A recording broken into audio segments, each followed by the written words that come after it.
दोस्तों, बुढ़ापा अर्थात जल्दी बाल सफेद हो जाना, शरीर कमजोर हो जाना, दांत कमजोर होना, गाल अंदर बैठ जाना, जल्दी थक जाना, चेहरा निस्तेज हो जाना, पाचन तंत्र बिगड़ जाना, आंखें कमजोर होना इत्यादि सम्मानित ये सभी लक्ष्य बुढ़ापे की अवस्था में होते हैं। लेकिन अब ऐसा नहीं है। जवानी के दिनों में भी काफी युवा इन बुढ़ापे का शिकार हो जाते हैं।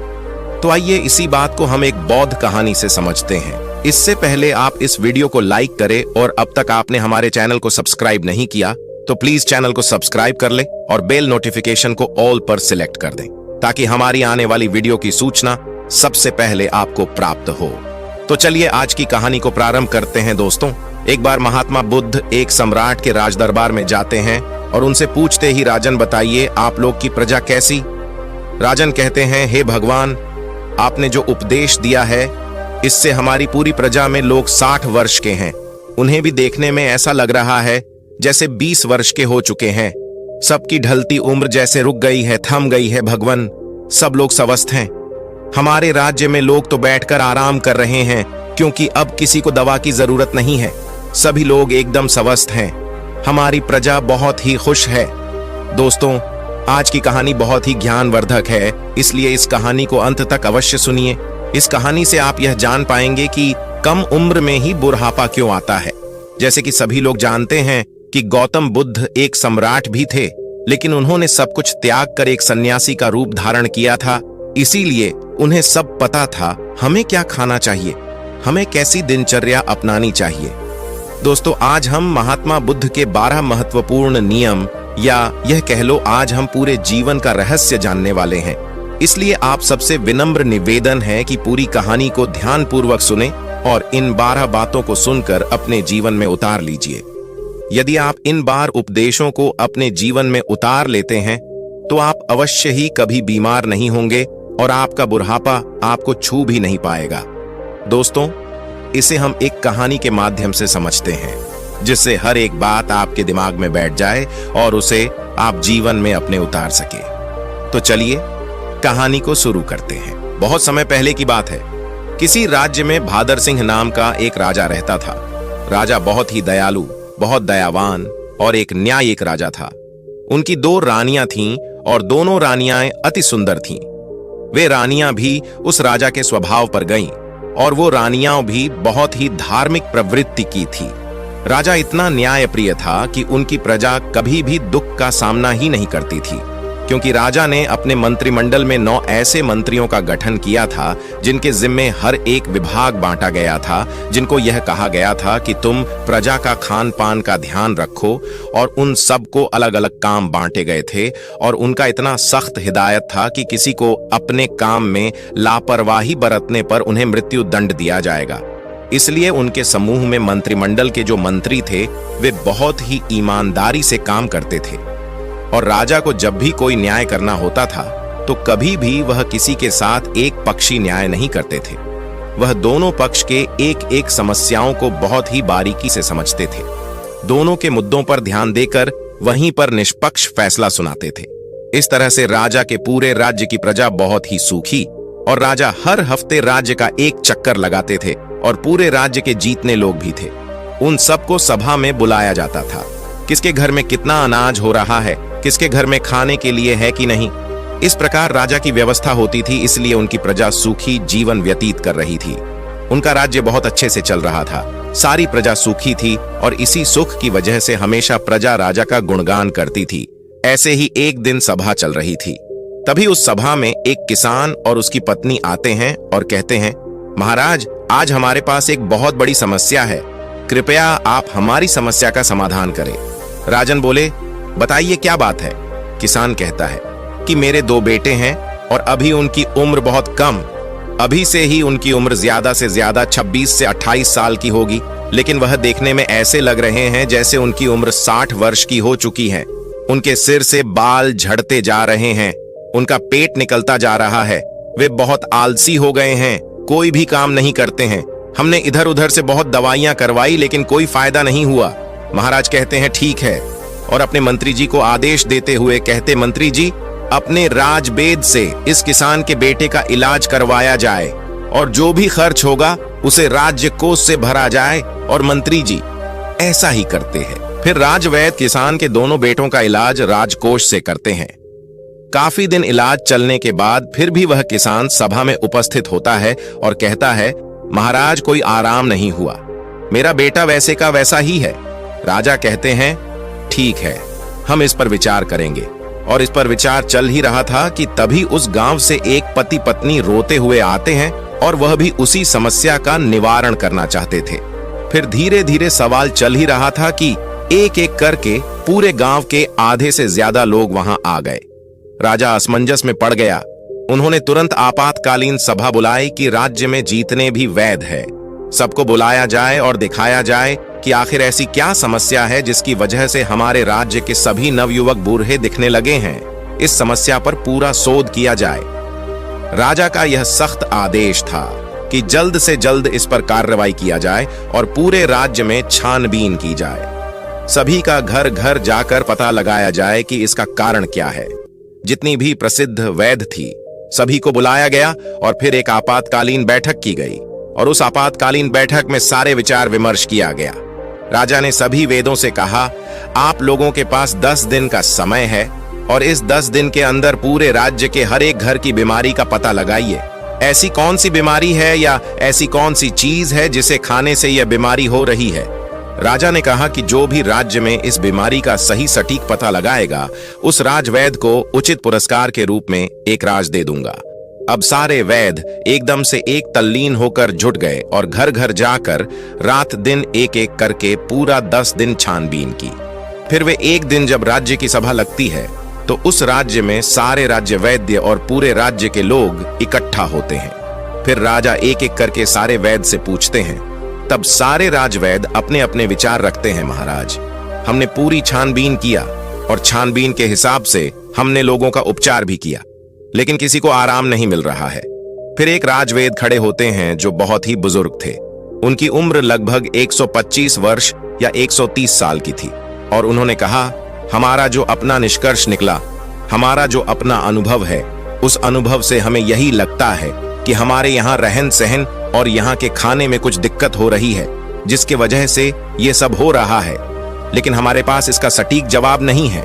राजा उस बुजुर्ग राजवैद्य की बात सुनकर वह राजा असमंजस में पड़ जाते हैं कि 130 साल के बुजुर्ग यह बात बता रहे हैं। तो राजा ने कहा, इसका समाधान क्या होगा? अब इसका समाधान भी आप ही बताइए, क्योंकि हम आज 1 महीने से इस कारण से चिंतित हैं। 1 महीने से हमारी प्रजा परेशान हो रही है और इसे देखकर हम लोग इसी सोच से परेशान होते जा रहे हैं। मेरे भी बाल झड़ने शुरू हो गए हैं। हमारे परिवार में महारानियां, राजकुमार, राजकुमारी या जो भी है, सब लोग इस समस्या से परेशान हैं। आखिर समाधान तो बताइए।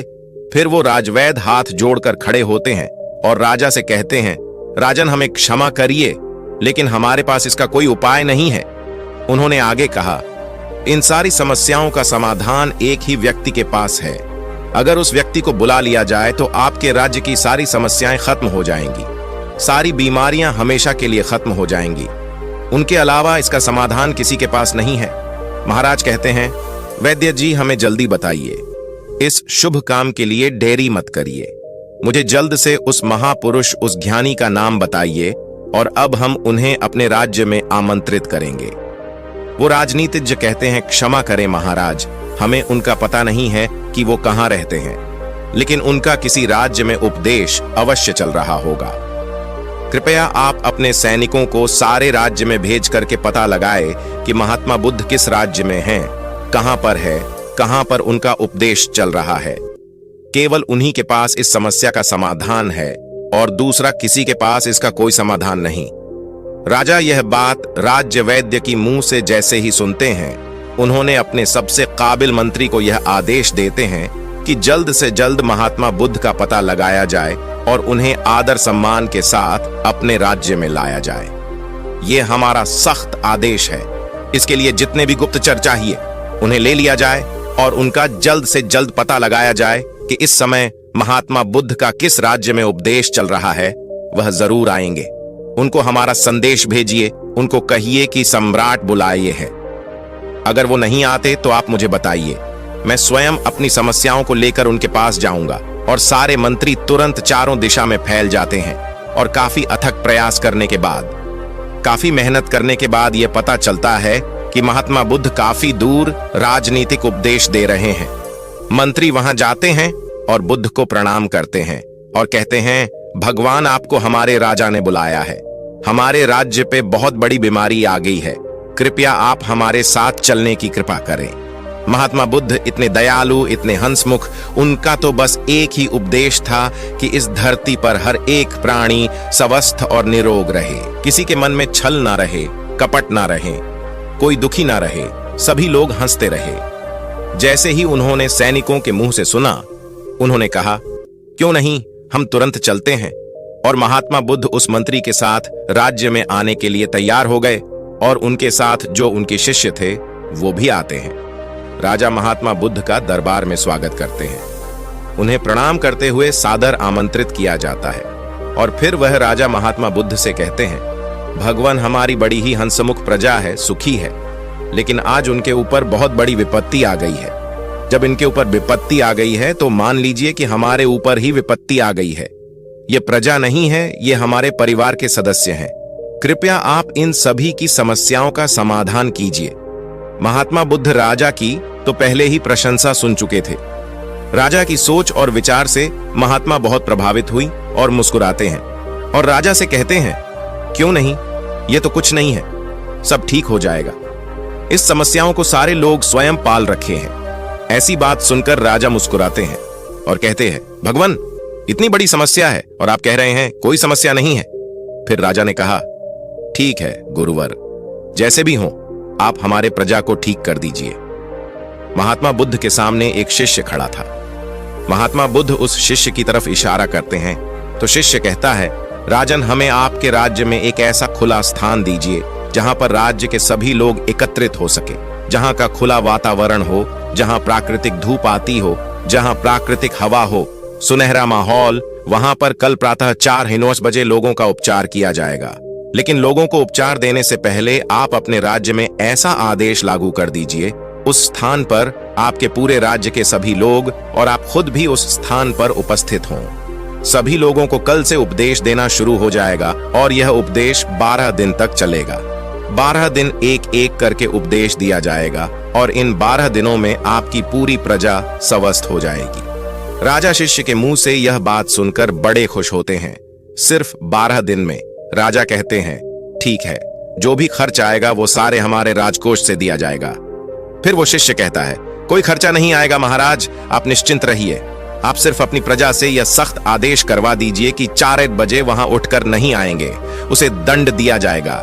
राजा यह आदेश लागू कर दिए और बोले, कल सुबह सबको वहां आना है। राजा ने एक बहुत बढ़िया सा स्थान निर्धारित किया और कहा कि कल पूरी प्रजा उसी स्थान पर आएगी, हम भी आएंगे और वहां पर महात्मा बुद्ध के विचार सुनेंगे और जैसे जैसे महात्मा बुद्ध कहेंगे उनका पालन किया जाएगा और हमारे सारे गुप्तचर सबके घरों पर निगरानी रखेंगे। जो भी उपदेश का पालन नहीं करेगा उसे सभा में दंडित किया जाएगा। यह सारी बातें घोषित करने के बाद पूरे प्रजा राजा को प्रणाम करती हैं और कहते हैं, नहीं महाराज, हम सभी लोग वहां उपस्थित अवश्य होंगे। महात्मा बुद्ध को सभी लोग प्रणाम करते हैं और वहां से चले जाते हैं। उस दिन की सभा वहां पर स्थगित कर दी गई और अगले दिन महात्मा बुद्ध का प्रवचन होने वाला ही था। सब के सब 4 बजे महात्मा बुद्ध का प्रवचन सुनने के लिए पहुंच जाते हैं। फिर महात्मा बुद्ध सभा में अपने शिष्य को इशारा करते हुए कहते हैं कि लोगों को बताओ। उनका शिष्य अपने स्थान पर से खड़ा होता है और कहता है, कल से पूरे राज्य के लोग सुबह 4 बजे ब्रह्म मुहूर्त जब शुरू होगा उसी समय उठने के बाद 2 से 3 गिलास गुनगुना पानी करना है और उस गुनगुने पानी को मिट्टी के बर्तन में घूंट घूंट करके पीना है। जो इसका अनुसरण नहीं करेगा उसे आराम नहीं होगा। यह महात्मा बुद्ध का पहला उपदेश था। इस पहला उपदेश का पालन करना है और कल दूसरा उपदेश दिया जाएगा। कल इस उपदेश का सभी लोग पालन करके आएंगे और सभा वहीं पर समाप्त होती है। फिर अगले दिन सभी लोग समय से वहां उपस्थित हो जाते हैं। सभी लोगों से महात्मा बुद्ध किसी से पूछते हैं कि क्या हुआ, कितने लोग पालन किए। सभी लोगों ने हाथ उठाया और सभी लोगों ने कहा, हमने इसका पालन किया है और आज हमें बहुत आराम मिला है। हमारा पेट बहुत अच्छे से साफ हुआ, शरीर बिल्कुल हल्का हल्का लग रहा है और हम बिल्कुल स्वस्थ लग रहे हैं। फिर महात्मा बुद्ध शिष्य से कहते हैं। तब शिष्य कहता है, अब दूसरा उपदेश यह है कि सबको टहलने चलना है, और चलना कितना है? 2 से 3 किलोमीटर। उसमें जो बच्चे हैं, नौजवान हैं, वह दौड़ेंगे, और जो सामान्य लोग हैं, जो 40 से 50 की उम्र की हैं, वह तेज चलेंगे, और वे 1 सेकंड में 1 कदम, 1 मिनट में 60 कदम चलेंगे और दौड़ सकेंगे तो दौड़ेंगे। बहुत तेजी से नहीं दौड़ना है, बस अपनी क्षमता के अनुसार 2 से 3 किलोमीटर तक ही चलना है। वह दूसरे दिन का उपदेश था। अगले दिन फिर से सभा शुरू होती है, फिर से सभा लगती है। फिर से सभा में वह पूछता है सभी लोगों से, आप लोगों ने पहले 2 दिन का पालन किया? सभी लोगों ने अपने हाथ उठाकर सहमति जताई। शिष्य पूछता है कि आप लोगों को कैसा लग रहा है? तब वे कहते हैं, गुरुवर, हमको कोई बीमारी नहीं है, ऐसा लग रहा है। फिर से शिष्य कहता है, अब सब लोग योग करें। प्राणायाम अपने हिसाब से सभी लोग प्राणायाम, जिसमें अनुलोम विलोम शामिल होगा। अनुलोम विलोम कैसे किया जाता है? अनुलोम विलोम कैसे किया जाता है? सूर्य प्राणायाम कैसे किया जाता है? यह सब उस शिष्य ने सभी को बताया और कहा, सभी लोग को कम से कम 30 मिनट से लेकर 45 मिनट तक इसे रोजाना करना है। और उस दिन की सभा भी समाप्त हो गई। अगले दिन फिर सभा लगी और उस सभा में सारे लोग उपस्थित हुए, और उस उपस्थिति के बाद सबसे दिनचर्या पूछी जाती है, किसने कितना अनुसरण किया? सबने कहा, अब तो हमको ऐसा लग रहा है, हमको जैसे कोई बीमारी ही नहीं है, कोई अलार्म नहीं लगाना पड़ता, हमें जगाना ही नहीं पड़ता। 4 बजे अपने आप हमारी आंखें खुल जाती हैं। यह सुनकर महाराज बहुत खुश हुए। इतना बड़ा चमत्कार, बिना किसी पैसे की हमारी प्रजाएं ठीक हो रही है। राजा तुरंत खुश होकर महात्मा बुद्ध को प्रणाम करते हैं और उनसे कहते हैं, आप हमारे ही राज्य में रहिए, भगवान यहां से मत जाइए। महात्मा बुद्ध मुस्कुराते हैं, क्योंकि उनका तो काम ही है हमेशा हंसते रहना, क्योंकि वो चिंता नहीं करते थे। फिर वो कहते हैं, अब सभी लोग प्राणायाम, योग सब कुछ जान गए हो। अब सब लोग को अगले काम जो करना है वो ये है कि सभी लोगों को 300 ग्राम सेब खाने हैं। इससे ज्यादा भी खा सकते हैं, लेकिन कम नहीं। उसके बाद सभी लोग अपना अपना काम करेंगे, और उस दिन का भी ज्ञान समाप्त हुआ। सभा निष्कासित हुई। फिर अगले दिन सभी लोग आते हैं और सबसे पूछा जाता है कि किसको कितना आराम हुआ। सभी लोग कहते हैं, हम तो पूर्ण रूपेण ठीक हो गए। फिर से शिष्य कहता है, नहीं, अभी तो बाकी है, अभी तो आधा नियम और करना है। जब आप पूरे नियम का अनुसरण कर लोगे, तब आपको कोई बीमारी नहीं आएगी, बुढ़ापा छूमंतर हो जाएगा, बुढ़ापा पास भी नहीं आएगा, मर्दाना ताकत बरकरार रहेगा, हमारे महात्मा बुद्ध की तरह चेहरे पर चमक बनी रहेगी। फिर वे कहते हैं, अगला उपदेश क्या है? ये सुनिए, कल से सुबह 7-8 बजे तक सबको सेब खा लेना। फिर वो शिष्य अगला उपदेश सुनाते हुए कहते हैं, मान लीजिए सबने 7-8 बजे तक सेब खा लिया। उसके बाद 2-2.5 घंटे बाद सबको अपना पेट भर खाना खाना है, रोज का जैसे खाते हैं। और खाना खाने के बाद क्या करना है, अब वह सुन लीजिए। खाना खाने के बाद सबको रोटी खाना है, मल्टीग्रेन रोटी, यानी कि मिक्स रोटी। वो कहते हैं कि उसमें गेहूं नहीं होगी, गेहूं अच्छी चीज नहीं है, उसमें बाजरा, मक्का, चना, इन 3 चीजों की सबको रोटी बनाना है। और सबकी थाली में इसकी रोटी होगी, और 1-1 कटोरी दाल होगी, उसमें देसी घी, और 1 कटोरी मिक्स सब्जी का साग होगा। वह सीजन के हिसाब से होगा। सीजन वाली सब्जी अच्छी होती है, वही खाने योग्य होती है। बिना सीजन वाली सब्जी नहीं खाना है। बिना सीजन वाली सब्जी स्टोर रूम में स्टोर की हुई रहती है, जो कि काफी दिनों से रखी होती है। और खाना खाने के 30 मिनट बाद सभी को 1-1 कटोरी दही खाना है। यदि खाने में आप यह भी शामिल करते हैं, तो जब आपका खाना खाने के आधा घंटे बाद दही में गुड़ डालकर खाएंगे, तो आपका खाना बड़ी आसानी से बच जाएगा। फिर से शिष्य ने कहा, यह आज का उपदेश था, समाप्त हुआ, और कल सभी लोग इसका अनुसरण करके आएंगे, और सब लोग खुशी खुशी अपने घर को जाते हैं। जैसे उपदेश से बताया गया था, ठीक उसी प्रकार सभी लोग उसका पालन करते हैं। फिर अगले दिन की सभा होती है, और सारे लोग सभा में उपस्थित होते हैं। सबसे पूछा जाता है कि किसको कितना आराम हुआ। तब लोग कहते हैं, भगवान, हमको तो कुछ बीमारी ही नहीं है, हम तो पूर्ण रूप से ठीक हो गए, हमको तो लगता ही नहीं है कि हम कभी बीमार हुए थे। महाराज और खुश हो गए। वह कहते हैं, यह तो खाना ही खाने से सब लोग ठीक हो गए, खाने से सबकी बीमारियां ठीक हो गईं। धीरे धीरे लग रहा था जैसे कि सबका मोटापा भी अपने आप चला गया। फिर वो कहता है, रुकिए, अभी तो कुछ और बाकी है। आगे का सुनिए। सबसे पहले वो शिष्य बताता है कि आप लोग यह भी ध्यान रखें कि खाना और पीना दोनों एक साथ ना करिए। जैसे खाना निगलते वक्त आपको दिक्कत हो रही है, थोड़ा सा एक घूंट पानी बीच में पी सकते हैं, परंतु इकट्ठा पानी एक गिलास नहीं पीना है। खाना खाने के 1 घंटे बाद ही पूरी तरह से आप जितना चाहे पानी पी सकते हैं।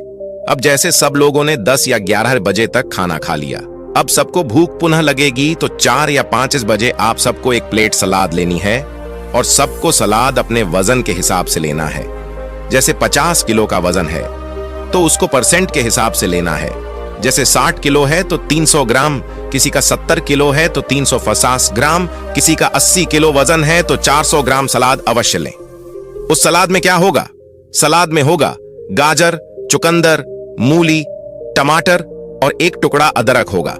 3 से 4 लहसुन की कलियां होंगी और स्वाद के लिए आप उसमें काला नमक या भुना हुआ जीरा भी डाल सकते हैं। सलाद लेने के पहले कुछ भी खाना पीना नहीं है, जैसा कि पहले ही बता दिया है। उसको फॉलो करिए और अगले दिन आइए। उस दिन की सभा समाप्त होती है। सभी लोग अपने घर चले जाते हैं और जैसी जैसी वह नियम बताए गए थे सब लोग उसका पालन करते हैं। फिर अगले दिन सभा में सबसे पूछा जाता है कि आप लोगों को कैसा लग रहा है, आपका शरीर कैसा अनुभव कर रहा है। सभी लोगों के चेहरे पर मुस्कान और सबका चेहरा एक तेज की तरह चमक रहा था। ऐसा लग रहा था जैसे उनकी ढलती उम्र थम सी गई हो। फिर राजा बद्धे प्रसन्न होते हैं। फिर राजा महात्मा बुद्ध के चरण में जाकर प्रणाम करते हैं और कहते हैं, धन्य हैं भगवान, आपने तो सबको खाने से ही ठीक कर दिया। तब उसने कहा, महाराज रुकिए, अभी तो सारे उपदेश बाकी हैं। अभी जब मैं पूरा उपदेश बता दूंगा तब हमारे भगवान की तरह कोई बीमारी नहीं होगा, कभी किसी को बुढ़ापा नहीं आएगा। राजा कहते हैं, जल्दी बताइए गुरुवर, जल्दी बताइए, हमें सारी चीजें सुननी है। मैं भी महसूस कर पा रहा हूं कि जैसे मुझे भी कोई बीमारी नहीं है। मैं अब 16 वर्ष का हूं। फिर वे बताते हैं, अब रात में क्या करना है। सबका खाना जो रात का है, सूर्य डूबने से पहले सब लोग को खाना खा लेना है, क्योंकि जब हमारे पेट पर सूर्य की रोशनी पड़ती है तो उस पर हमारा पेट में हमारा अन्नाशय ज्यादा काम करता है। जब धीरे धीरे सूर्य की रोशनी कम होने लगती है तो हमारा अन्नाशय काम करना बंद कर देती है। इसीलिए ऋषि मुनि लोग सूर्य डूबने से 1 घंटे पहले खाना खा लेते थे। इसके 2 फायदे हैं। जब आप सूरज डूबने से पहले खाना खा लेंगे तो आपका सारा खाना पचना शुरू हो जाएगा, और जब आप सोने जाएंगे तो 3 या 4 घंटे में आपका सारा खाना पूर्ण रूप से पच जाएगा। इसके फायदे, एक तो आपको नींद बढ़िया आएगा, और अगर आप लेट खाना खाते हैं तो अपने जीवन को बिगाड़ लेते हैं तो उससे आपको जल्दी नींद नहीं आएगी। आपके पेट में अच्छे से खाना पचेगा नहीं, इससे आपको गैस बनेगा। इसलिए आपको सूर्यास्त के 1 घंटे पहले रात का खाना खा लेना है। और खाने में क्या क्या लेना है वह है मल्टीग्रेन, रोटी साग सब्जी सीजन के हिसाब से 2 चीज और खाना है। कितना खाना है? नाम मात्र, यानी कि हल्का खाना खाना है, जैसे लगी कि आपने खाना नहीं खाया है। फिर उसके 1 घंटे बाद आपको 1 गिलास दूध पीना है, उसमें 3 ग्राम हल्दी डाल देना है। हल्दी शुद्ध घर का होना चाहिए, बाजार का नहीं। उसे उबालें और जब ठंडा हो जाए फिर उसको पीना है। हल्दी वाला दूध आपकी सारी बीमारी को नाश कर देता है। यही इतना शक्तिशाली होता है। अब सारे लोग इसका पालन करेंगे और उसका अनुसरण करेंगे। इसके बाद दूध पीने के तुरंत बाद सोने नहीं जाना है। दूध पीने के 1-2 घंटे बाद ही सोना है, और आपको रात 10-9 बजे तक सो जाना है। जब आप 10-9 बजे सो जाएंगे तो आपको बहुत अच्छी नींद आएगी, आपके सारे खाने पच जाएंगे। जब आपको अच्छी नींद आएगी तो 4-5 बजे सुबह अपने आप आपकी नींद खुल जाएंगी। आपको कोई तनाव नहीं होगा, कोई बीमारी नहीं रहेगी। अंत में शीर्षक कहते हैं, ध्यान से सुनिए, सबको वर्तमान में जीना है, सबको बच्चों की तरह जिंदगी जीना है। जैसे छोटे बच्चे को कोई टेंशन नहीं होता कि उनकी मम्मी का पड़ोसी से झगड़ा हो रहा है, उन्हें उससे कोई मतलब नहीं होता है मेरे घर में खाना है या नहीं। छोटे बच्चों को जो खाना मिल जाता है वह उसे खाकर अपने आप खेलते रहते हैं, सिर्फ उनका पेट भरा रहे। अगर उसका पेट भरा रहता है तो उसे कोई मतलब नहीं है। इसीलिए आप सभी अपने वर्तमान में जिएं। भूत भविष्य की चिंता बिल्कुल मत करिए। आज हमारे साथ जो है उसमें खुश रहिए। भविष्य में क्या होगा, भूत में क्या बीत गया, उसकी चिंता मत करिए। जब आप वर्तमान में जिएंगे तो कोई तनाव नहीं होगा, कोई चिंता नहीं होगी, और तब कोई बीमारी भी नहीं पड़ेगी। तो ये सब नियम का पालन करना है। और एक बात की, कभी भी बाहर की चीज मत खाइए। जो खाना है अपने घर पर शुद्ध बनाकर खाइए, क्योंकि बाहर की चीजों में बहुत ज्यादा मिलावट हो रही है। इन सभी को उपदेशों को जो पालन करेगा वह कभी भी बूढ़ा नहीं होगा, उसे कभी बीमारी नहीं होगी। इसी नियम का सब लोग पालन करेंगे। फिर 1 महीने बाद यहीं पर एक सभा लगेगी और उसे सभा में सभी लोग उपस्थित होंगे। और इस तरह समय बीत गया। 1 महीने बाद महात्मा बुद्ध फिर महाराज के पास पहुंची। महाराज दौड़कर उनका स्वागत करते हैं, सम्मान के साथ अपने राज दरबार में बुलाते हैं। आइए गुरु घर, या तो आपका राज्य है। महात्मा बुद्ध मुस्कुराते हैं और पूछते हैं, बताइए राजन, आप लोग कैसे हैं? आपकी प्रजा कैसी है? राजन कहते हैं, भगवान, आपने जो उपदेश दिया है उससे हमारी पूरी प्रजा में जो लोग 60 वर्ष की थी, उन्हें देखने में ऐसा लग रहा है जैसे भी 21 वर्ष के हो गए हैं। सबकी ढलती उम्र थम सी गई है। हमारे राज भर में लोग तो बैठकर आराम कर रहे हैं, क्योंकि अब तो कोई भी दवा की जरूरत नहीं है। सभी लोग एकदम स्वस्थ, हमारी प्रजा बहुत खुश है। तो दोस्तों, स्वास्थ्य के लिए महात्मा बुद्ध के 12 उपदेश आपको कैसे लगी, कमेंट करके अवश्य बताइएगा। यदि आप सहमत हैं तो नमो बुद्धाय अवश्य कहिएगा। मिलते हैं एक नए वीडियो में एक नए शिक्षा के साथ। तब तक आप इस वीडियो को लाइक करके चैनल को सब्सक्राइब कर दीजिए और बेल वाले आइकन को ऑल पर सिलेक्ट करें, ताकि आपको इसी तरह की बुद्धा स्टोरी मिल सके। नमो बुद्धाय।